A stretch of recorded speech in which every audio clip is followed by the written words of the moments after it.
Pemerintah Sumatera Selatan sudah membangun 54 unit rumah layak huni di Sumatera Selatan dengan rincian diantaranya di daerah Pelaju, 11 Ulu, dan 35 Ilir Palembang. Ini nggak sepenuhnya dilakukan oleh pemerintah saja, Pemkab ataupun kota, tetapi juga diambil alih sebagian oleh perusahaan. Hari ini BUMN, nanti juga kita ada dari beberapa perusahaan lainnya. Target kita tahun ini minimal 78, sesuai hari ulang tahunnya Pemkab, 78 tahun. Dan tadi sudah diinfokan ini yang 54 rumah sudah selesai, sisanya. Tapi target kami tahun ini 100 ya, 100 mudah-mudahan.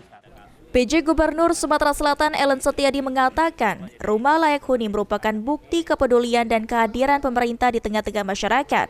Dana untuk bantuan ini berasal dari anggaran pendapatan dan belanja daerah atau APBD Provinsi Sumsel bersama sektor swasta dan BUMN. Ke-78 rumah yang akan diperbaiki difokuskan di Kota Palembang, sementara untuk kabupaten kota juga diharapkan turut berpartisipasi secara serentak supaya menurunkan tingkat kemiskinan di Sumatera Selatan. Bantuan ini mencerminkan komitmen Pemprov Sumsel dalam melaksanakan program nasional untuk mencegah stunting dan menangani kemiskinan. Aji Delia, PAL TV.